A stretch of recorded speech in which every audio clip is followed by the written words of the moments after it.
Et salut! Eh bien écoute, on est aujourd'hui mercredi 17 septembre, il est 11h24, on se retrouve dans ma cuisine. J'ai plein de choses à préparer, je vais en profiter pour te parler en même temps.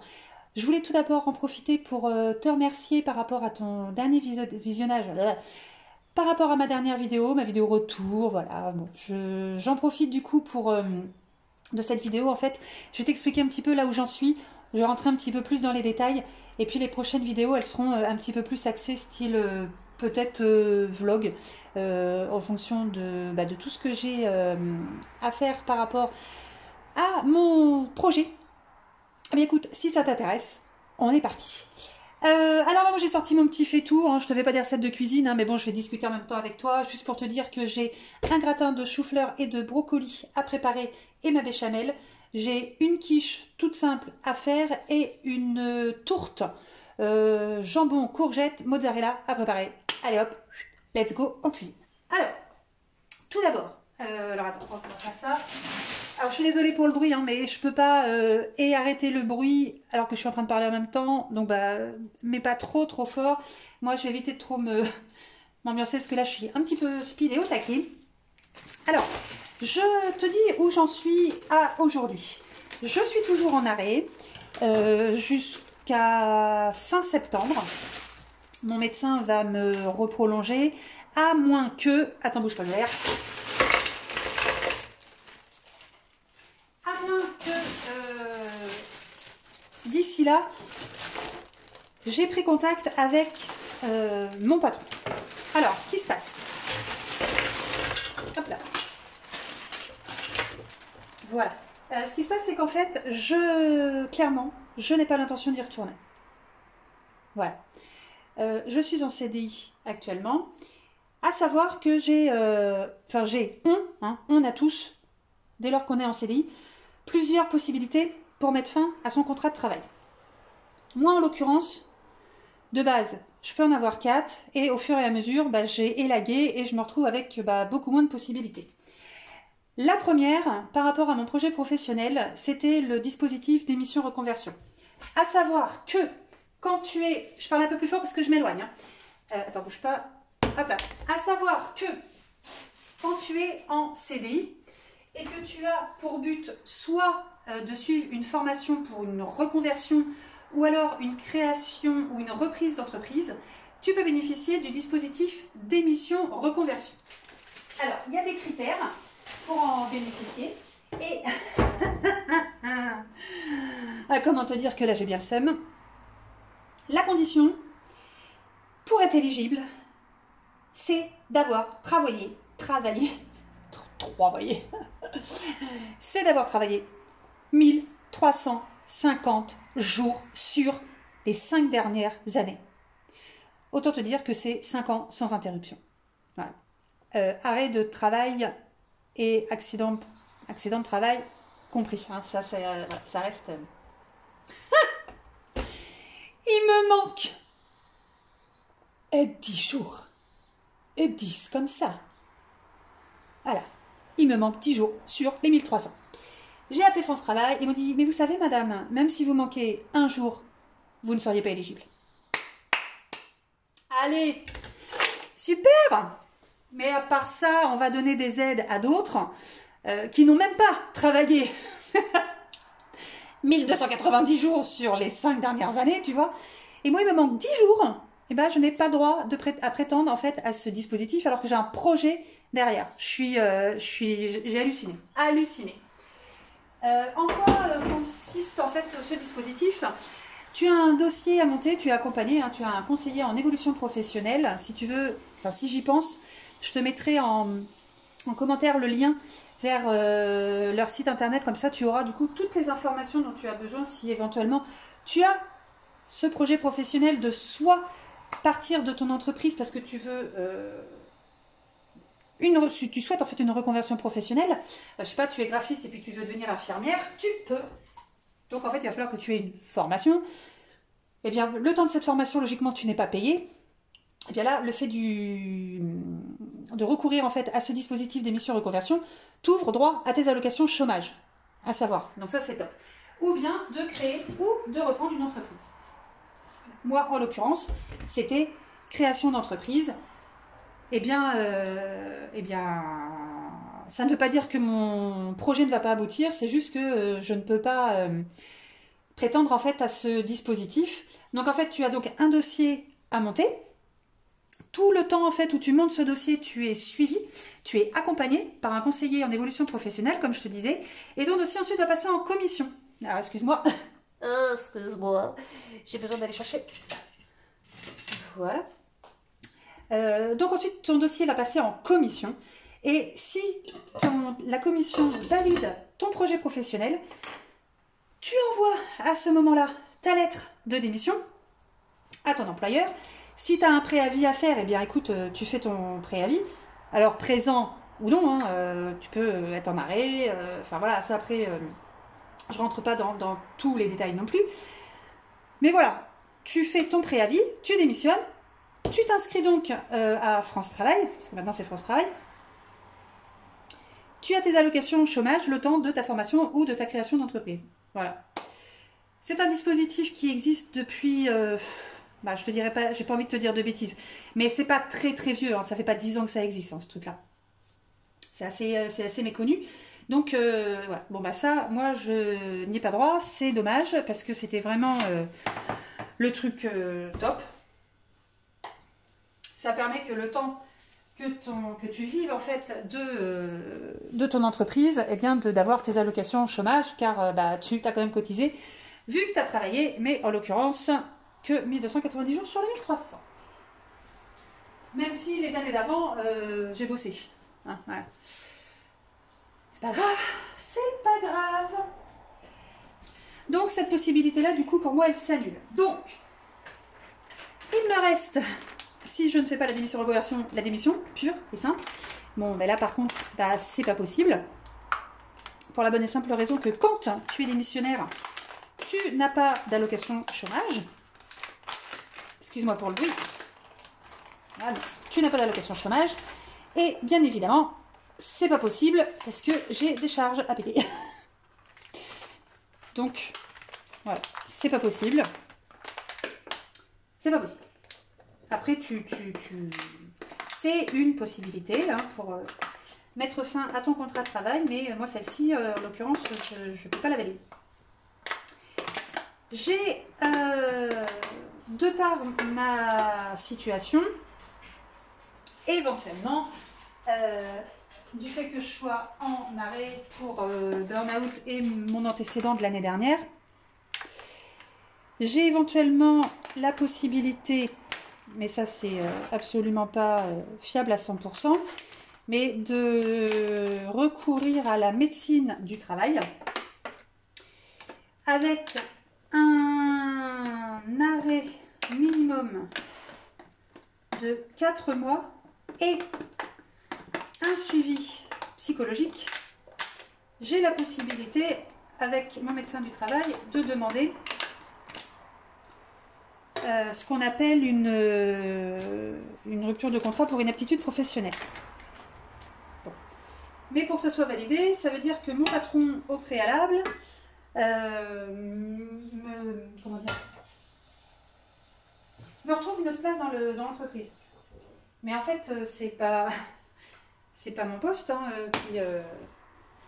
qui me déplaît. Hein. C'est tout ce qui se passe autour. Et ça, malheureusement, ni lui ni moi, on va pouvoir le changer. Enfin, si, lui, il pourrait, mais bon, ça va pas être possible. Donc déjà ça. Et puis, très clairement, je n'ai absolument rien contre le suivi psychologique. Hein, et bien au contraire, l'année dernière, j'y ai eu recours. Ça m'a fait grand bien. Malheureusement, là, cette année... si quelqu'un doit avoir un suivi psychologique, pour le coup, c'est pas moi. Donc, soit le suivi psychologique, c'est mon patron qui le prend. Ça pourrait être un truc. Je suis pas sûre que ça passe. Mais ou alors il me paye les séances. Je trouverais des choses à dire. Hein. Mais il me paye les séances. Parce que clairement, là, en plus, quand tu es suivi psychologique, les consultations, elles ne sont pas remboursées par la sécurité sociale. Et très clairement, entre lui et moi, c'est pas sur ce coup-là, c'est plus à lui d'y aller que moi. Mais bon, ça, c'est un autre débat. Je ne vais pas rentrer dedans. Voilà. Donc, cette possibilité, et puis voilà, c'est pas non plus, comme je te disais juste avant, c'est pas fiable à 100%. Mes critères sont pas forcément ceux de, comment on appelle ça, de la médecin du travail. Donc, voilà. Et la dernière possibilité, c'est la fameuse rupture conventionnelle. Donc, là, clairement, clairement, j'en sais rien. Voilà, clairement, j'en sais rien. Possible. C'est une entreprise qui pratique les ruptures conventionnelles. Je le sais. Parce que dans l'année, il y en a eu. Je ferme la porte, c'est les l'air. Sauf que là, je ne sais pas du tout en fait dans quel état d'esprit ils sont. Donc, je ne sais pas te dire en fait si je lui demande une rupture, est-ce qu'il va me l'accepter ou pas. Ah, attends. Ah non, c'est bon. Donc voilà, je ne sais pas. Mais il faudrait que je prenne mon courage à deux mains pour prendre contact avec mon patron et sinon lui demander ce qu'on appelle apparemment un rendez-vous de liaison pour voir en fait avec lui comment il envisage ou s'il envisage mon retour après mon arrêt de travail. Parce qu'il y a des choses voilà, qu'il faudra changer. Est-ce que il est enclin à le changer ou pas? Alors moi très clairement ça m'arrangerait qu'il veuille pas. Ça c'est voilà. Mais alors après bien évidemment il faut trouver un terrain d'entente. Et le terrain d'entente c'est la rupture conventionnelle. Donc ça, j'en suis là à aujourd'hui. Il n'empêche que moi de toute façon mon dossier je le peaufine et mon projet pardon je le peaufine et je vais pas tarder à passer la seconde. Il me reste juste un petit détail quand même. À savoir, c'est au niveau des aides par rapport à la création d'entreprise. Il y a des critères en fait, et là encore c'est pareil. C'est si tu es sans activité professionnelle ou non. Et en fait, là où je pense que je ne vais pas avoir droit à certaines aides, c'est que si je fais ma déclaration, ma création de micro-entreprise à aujourd'hui, alors je suis officiellement en poste, même si mon patron me valide ma rupture conventionnelle et que je me retrouve au chômage, je ne suis pas sûre que j'aurai droit aux aides du fait que j'ai fait la création d'entreprise avant. Donc voilà, ça il faut juste que je me renseigne là-dessus, auquel cas ça va accélérer ma prise de décision, de l'appeler et lui dire bon écoute patron, là faut qu'on discute. Qu'est-ce qu'on fait? Voilà. Donc voilà, j'en suis là, c'est chiant parce que voilà, ça me saoule en fait. Ça aurait pu se faire beaucoup plus simplement et puis là ça se fait pas comme bref, c'est un petit contretemps, mais bon, de toute façon ça se fera. Si j'ai pas le droit enfin pas un effet rétroactif, mais je veux dire qu'admettons je fais ma création, je me retrouve au chômage derrière et j'ai pas droit aux aides, bon tant pis, voilà, c'est pas grave, mais je veux pas que ça me freine trop parce que je vais me trouver n'importe quelle excuse et n'importe quel prétexte au final pour repousser, parce que je me connais, et donc voilà, il faut que j'avance. Ouais, il faut que j'avance, il faut que je me mette allez, Madame Muscat. Il faut que je me booste vraiment parce que sinon j'arriverai, c'est pas que j'arriverai jamais. Je me déciderai jamais en fait à la créer et non, c'est pas possible. C'est pas possible. Voilà pour ça. Donc là déjà c'est par rapport aux fins de contrat, comment on peut se détacher. Alors après, il y a un autre truc aussi, je crois, c'est que je peux éventuellement démissionner. Alors attends, je peux démissionner pour par exemple un CDD, je crois que ça doit être de 3 ou de 6 mois. Admettons qu'il me refuse ma rupture conventionnelle. Et au bout de ces 3 ou 6 mois, comme c'est une fin de CDD, je peux prétendre à mes allocations de chômage. Il doit y avoir un truc comme ça. Mais c'est pareil, ça me fait encore partir pour 3 ou 6 mois et non, en fait, j'ai pas envie, enfin, j'ai plus envie, en fait. Clairement, c'est compliqué, c'est fatigant. Ouais, clairement, c'est fatigant, j'en ai marre. Enfin, la France, je te jure, je comprends pas que ce soit... C'est vrai, c'est une vraie usine à gaz pour tout. Voilà, clairement, c'est relou. Ah, j'en ai ras-le-bol à chaque fois de perdre du temps sur des trucs. Franchement, c'est fatigant. Alors, moi, je sais pas ce que t'en penses, mais moi, ça me saoule. Voilà, ça me saoule. Mais on va trouver un truc. Voilà. Si j'avais qu'une piste, mais c'est pas le cas, donc voilà. Faut juste que je trouve la bonne, et puis une fois que je l'ai, go. Par rapport à ce projet, je sais pas. Alors, tu avais quand même un petit indice dans la dernière vidéo de ce sur quoi j'aimerais, ou vers quoi j'aimerais me lancer. Alors, c'est pas j'aimerais, hein. C'est je vais me lancer. Ah, beaucoup de beurre. Ouais, je t'ai glissé un gros indice quand même, un gros indice quand même, qui était présent tout le long de la vidéo, donc c'est vraiment un gros indice. Je sais pas si tu l'as remarqué. Bon, si, je pense quand même. Pour l'instant, allez, pour l'instant, je t'en dis pas plus. Mets-moi en commentaire, si tu as regardé la vidéo, la dernière vidéo, si tu as trouvé l'indice ou si tu penses l'avoir trouvé, mets-le-moi en commentaire. Comme ça, on verra qui a suivi, qui a une âme de détective, d'inspecteur, ça suffira. Voilà. Putain, je regarde pas. Ça doit être sympa la vue. Bref. Voilà, je te laisse mettre en commentaire. Si tu sais ce que je prépare.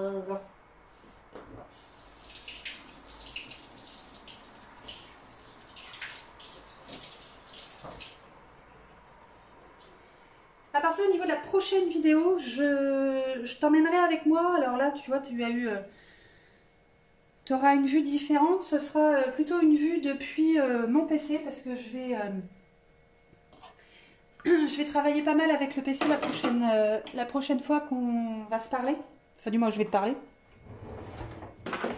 Parce que j'ai pas mal de choses à faire. Encore au niveau des recherches. Au niveau des recherches, parce qu'il y a des petites choses là que je voudrais peaufiner. Puis je pense qu'on peut le faire ensemble parce que ça peut être sympa. Et puis les démarches que j'ai déjà entreprises. Il y a pas mal de petites choses que j'ai faites entre temps. Donc je pourrais te montrer les sites. Là, c'est des petits tips si jamais tu es concerné aussi par la création d'une micro-entreprise. Tu peux avoir une passion, quelque chose que tu aimerais exploiter à titre commercial, hein, tout simplement. Une entreprise créative, je sais pas moi, franchement, tu as plein de... T'as plein de choses possibles. Donc éventuellement, enfin moi en tout cas, je vais t'emmener avec moi dans ces coulisses parce que je trouve que ça peut être sympa. Moi, je vais forcément commettre des erreurs, hein, ça c'est inévitable, c'est pour ça que c'est inévitable. Mais j'aimerais les éviter. Donc je vais vraiment chercher de l'aide et la demander surtout parce que ça, il n'y a vraiment aucune honte. Il y a des personnes qui ont fait des erreurs avant toi et qui t'aident en fait dans ton projet à ne pas commettre les mêmes. Donc autant en profiter. C'est un gain de temps. Hein. Ça ne sert à rien de faire des erreurs qui sont connues et de les refaire. Je ne sais pas ce que tu en penses. Moi en tout cas ça me...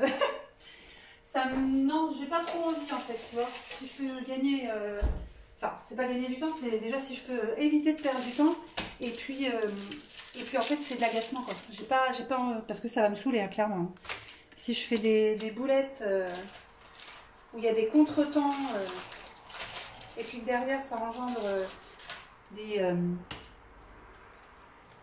Enfin, s'il y a des répercussions financières, parce qu'il peut, hein, surtout quand tu crées une micro-entreprise.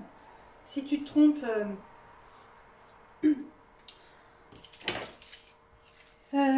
si tu te trompes dans ta déclaration, enfin pas dans ta déclaration, mais dans ta création, et que tes cotisations URSSAF, tu les payes pas au bon taux, à un moment donné, ils vont s'en rendre compte et ça va te retomber dessus. Donc là, voilà, si je peux vraiment éviter ça, franchement, là, ça me... Parce que j'ai pas du tout envie, franchement, clairement, ça va me saouler. Et malheureusement, là, c'est un petit peu ça, là, où je pêche encore un peu. Et la chambre du commerce ne m'aide pas beaucoup. Et la CMA non plus. Donc la CMA, c'est la Chambre des métiers et de l'artisanat. Voilà, ils ont un peu de mal à donner les bonnes infos. C'est surtout qu'ils se renvoient tous. Non, vous ne dépendez pas de la CMA, vous dépendez de la CCI. Tapez la CCI. Non, vous ne dépendez pas de la CCI, vous dépendez de la CMA. Mais je viens d'avoir la CMA qui m'a dit qu'il fallait que je prenne contact avec la CCI parce que j'allais en dépendre. Oui, bah non, c'est une erreur. Donc en fait, tu as l'impression d'être une balle de ping-pong. C'est assez désagréable comme impression. Donc, si j'arrive pas à avoir les infos auprès des professionnels compétents, hein, c'est-à-dire ceux qui sont vraiment censés te répondre, eh bien, j'ai une autre voie, c'est de prendre contact avec des personnes qui sensiblement feraient à peu près la même activité que moi, pour au moins être sûr. Et puis voilà, dans ces cas-là, il y a une petite entraide quand même qui se crée. Et les personnes voilà, ne sont pas avares de renseignements et d'aide. Donc ça, c'est plutôt cool. Voilà. Bon, écoute, est-ce que j'ai un truc à te dire en plus? Parce que je sais pas là. Est-ce que j'en profite que j'ai pas fini de préparer à manger pour t'en dire un peu plus? Non, je pense que je vais te laisser un petit peu le suspense. Là, la première vidéo... On va dire, c'était sur les fins de contrat. Voilà, comment tu peux éventuellement te dégager, enfin, entre guillemets, hein, de ton contrat de travail. Et puis la prochaine vidéo, je ne sais pas quand est-ce que je vais la tourner, peut-être début de semaine prochaine. Je t'emmène avec moi en immersion sur les différentes formalités, les petites recherches là que je vais faire. Et puis je commencerai petit à petit à te donner un petit peu plus d'infos sur mon nouveau projet professionnel. Tu n'hésites pas, mets-moi en commentaire si tu penses déjà avoir une idée ou pas. Et sur ce, je te fais des bisous et je te dis à bientôt. Ciao, ciao!